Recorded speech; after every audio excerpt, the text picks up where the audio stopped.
మన దేశంలో క్రికెట్ మతం అయితే సచిన్ టెండూల్కర్ దేవుని లాంటి వారు. సచిన్ తన 16వ ఏట ఇంటర్నేషనల్ క్రికెట్ లోకి అడుగుపెట్టారు. ముఖ్యంగా 1990s లలో ఇండియన్ క్రికెట్ రూపురేఖలు మార్చిన వారిలో సచిన్ ఒకరు. సచిన్ ను ఆదర్శంగా తీసుకుని క్రికెట్ ను కెరీర్ గా ఎంచుకున్న వారు చాలా మంది ఉన్నారు. సచిన్ దాదాపు 25 సంవత్సరాల పాటు ఇండియన్ క్రికెట్ కి సేవలు అందించారు. మొత్తానికి వన్డేలలో 18,000కు పైగా పరుగులు చేశారు. అదేవిధంగా టెస్టులలో 15,000కు పైగా పరుగులు చేశారు. ఇంటర్నేషనల్ క్రికెట్ లో 100 సెంచరీలు చేశారు. టెస్టులలో 51 సెంచరీలు, వన్డేలలో 49 సెంచరీలు చేశారు. ఈ గణాంకాల ప్రకారం ఎవరికి అందనంత ఎత్తులో ఉన్నారు. సచిన్ సమకాలీన క్రికెటర్లలో ఆస్ట్రేలియా మాజీ captain Ricky Ponting, South Africa player Jacques Kallis ఉండేవారు. ఇండియా నుంచి రాహుల్ ద్రావిడ్ కూడా సచిన్ దగ్గర ఉండేవారు. ప్రపంచ బ్యాట్స్మెన్ ను తన స్పిన్ మాయాజాలంతో గడగడలాడించిన షేన్ వార్న్ కూడా సచిన్ బ్యాటింగ్ కి భయపడిపోయేవారు. ఈ విషయాన్ని షేన్ వార్న్ ఇంటర్వ్యూలో చెప్పారు. ఈ విధంగా ఇండియన్ క్రికెట్ లో చెరగని ముద్ర వేసిన సచిన్ కి అర్జున అవార్డు, రాజీవ్ ఖేల్ రత్న, పద్మశ్రీ, పద్మ భూషణ్ అవార్డులు వచ్చాయి. వీటితో పాటు భారత అత్యున్నత పురస్కారం భారత రత్న అవార్డు సైతం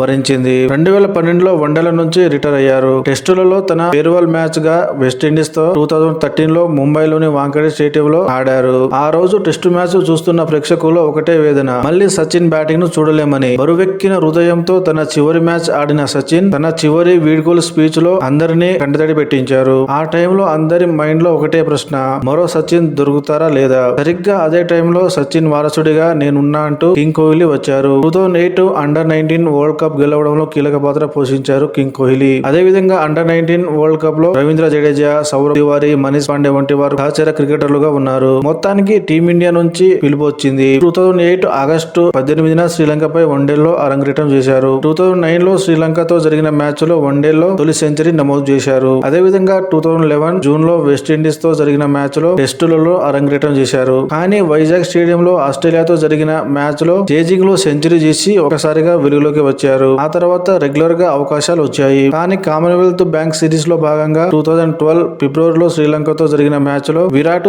చేజింగ్ లో 133 పరుగులు చేసి శ్రీలంక బౌలర్లకు చుక్కలు చూపించారు. దీంతో భారత్ 36.4 ఓవర్లలోనే 321 పరుగుల భారీ లక్ష్యాన్ని ఛేదించింది. దీంతో భారత్ కి ఒక బోనస్ పాయింట్ లభించింది. అప్పటి నుంచి విరాట్ కోహ్లీ వెనుదిరిగి చూసుకోలేదు. జట్టులో రెగ్యులర్ ప్లేయర్ గా తన స్థానాన్ని సుస్థిరం చేసుకున్నారు. అదే విధంగా ఆసియా కప్ లో భాగంగా 2012 లో పాకిస్తాన్ తో జరిగిన మ్యాచ్ లో 330 పరుగుల లక్ష్యంతో బ్యాటింగ్ చేసిన భారత్ విరాట్ కోహ్లీ 183 పరుగులతో రాణించడంతో టీమిండియా గెలిచింది. దీంతో విరాట్ కోహ్లీ ఒక్కసారిగా స్టార్ అయిపోయారు. అటు టెస్టులలో కూడా తనదైన ముద్ర వేసి ఎన్నో మ్యాచ్లను గెలిపించారు. మొత్తం మీద వన్డేలలో 51 సెంచరీలు చేసి ఎవరికి అందనంత ఎత్తులో ఉన్నారు. టెస్టులలో 30 సెంచరీలు చేశారు. మొత్తానికి 3 ఫార్మాట్లలో తనదైన ముద్ర వేశారు. కెప్టెన్ గా కూడా చాలా విజయాలు అందించారు. గత ఏడాది T20 వరల్డ్ కప్ రెండవసారి గెలిచిన తర్వాత T20ల నుంచి రిటైర్ అయ్యారు. ప్రజెంట్ విరాట్ కోహ్లీ వయసు 36 సంవత్సరాలు. కావున 2027 లో సౌత్ ఆఫ్రికా, జింబాబ్వే, నమీబియా వేదికగా జరిగే వన్డే వరల్డ్ కప్ లో ఖచ్చితంగా ఆడతారు. కోహ్లీ ఫిట్నెస్ పరంగా చాలా స్ట్రాంగ్ గా ఉంటారు. ఎటు చూసినా మరో 4 ఏళ్లు క్రికెట్ ఆడే సత్తా కోహ్లీలో ఉంది. అయితే విరాట్ కోహ్లీ తర్వాత ఎవరు? తీవ్ర ఒత్తిడిలో భారత్ ను గెలిపించే వారెవరు? ఈ విషయాలు ఇప్పుడు మనం తెలుసుకుందాం. గత 25 సంవత్సరాలుగా ఎంతో మంది క్రికెటర్లు టీమిండియాకి ప్రాతినిధ్యం వహించారు. కానీ కొంతమంది మాత్రం చాలా సంవత్సరాలుగా గుర్తుండిపోతారు. వారిలో సచిన్, విరాట్ కోహ్లీ ముందు వరుసలో ఉంటారు. ప్రపంచవ్యాప్తంగా అభిమానులను సొంతం చేసుకున్నారు. అయితే నెక్స్ట్ విరాట్ కోహ్లీ ఎవరు? ఇండియా నుంచి చాలా మంది క్రికెటర్లు ప్రజెంట్ ఆడుతున్నారు. కానీ శుభ్మన్ గిల్, యశస్వి జైస్వాల్ భవిష్యత్తులో స్టార్ క్రికెటర్లు అయ్యే అవకాశాలు ఉన్నాయి అని క్రికెట్ పండితులు అంచనా వేస్తున్నారు. గిల్ ఇప్పటి వరకు టెస్టులో 32 మ్యాచ్లు ఆడి 5 సెంచరీలు, వన్డేలలో